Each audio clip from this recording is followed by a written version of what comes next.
The latest disruptor to the world of advertising, artificial intelligence. This is something we have been covering extensively.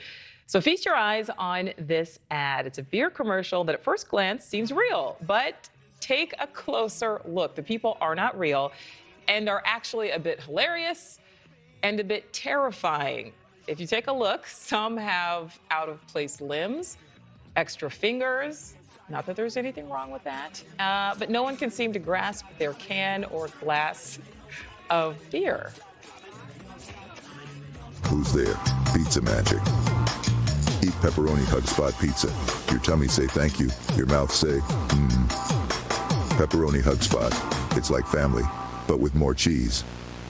Yes, it's Pepperoni Hug Spot. It's a hilarious take on a 90s pizza ad. It was created by Reddit user Pizza Later, created using 5 different AI programs, caught the eye of Pizza Hut, which did react on Twitter saying, "My heebies have been GB'd."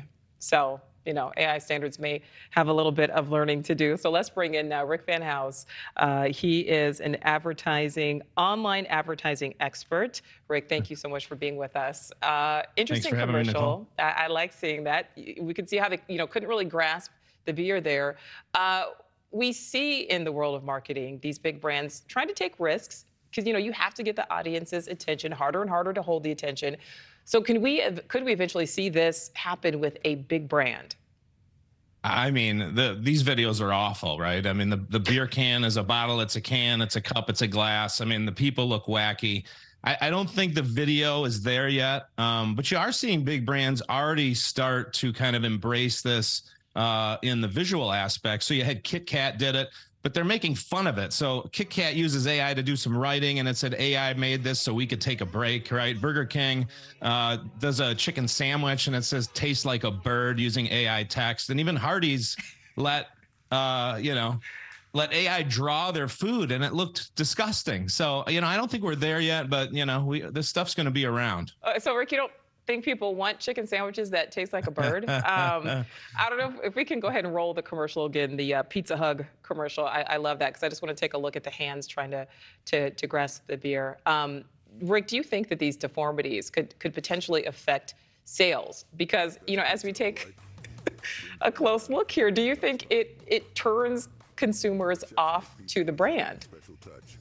Yeah, I mean, I think if it's done wrong, people might be turned off. But everybody loves this AI stuff. I mean, it's so popular, it's so hot, it's in the headlines. I think we just need to figure out how to work together with it in the industry. I mean, once we had illustrators that were doing drawings, and now they're using computers. Once we had copywriters using pencils, typewriters, and now they're using computers, and some of them using AI. So I think it's here to stay, and we just got to be careful how we use it. Certainly.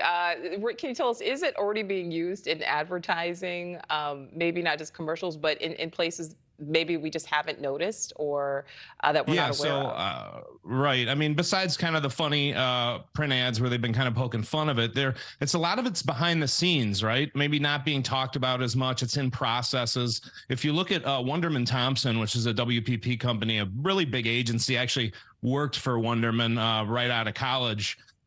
They're actually using AI as a smart tool. It's called Open Brand Guardian, and it actually helps them make sure they're using the right assets, the right photos, the right colors. It's helping them make sure they're not making mistakes. So, are we seeing it? Are we going to see it in the Super Bowl commercials? Not quite sure yet. We're not there yet, but there's definitely some of this stuff being used behind the scenes to make things easier, smarter, faster. So it's there. It's there. Okay, I had my AI commercials confused. I was requesting the pepperoni hug, but I wanted the beer commercial, the one where they're trying to hold on to the glasses. If we can look at that one. As I ask you this last question, Rick, what does the advertising world really just think of this concept? As I get a kick out of watching this. Yeah, I mean, the old school thinkers can't stand it, right? This is eliminating the human mind, the human creativity from the process. Now writers were scared first of ChatGPT. Our video editors now scared that their jobs are at peril. What about actors? Like, do we even need actors anymore? Some of the stuff could just disappear. I think the one thing, at least as we look at it now, is the concept of the idea, and the idea in the brain of a creative person. I think that's still something that we can hang on to. But I mean, who knows? Where's this stuff going, Nichole? Well, It could based go on anywhere. what we're seeing in that commercial, Rick, I think the actors don't need to worry. But of course, like everything, we know it will improve. It will get better. Right. Rick, You can replace me. we're not going to replace you. Thank you so much for your time, Rick. Thank you for watching. Go to newsnationnow.com to find News Nation on your television provider. And don't forget to click the red subscribe button below to get more of News Nation's fact-driven, unbiased coverage.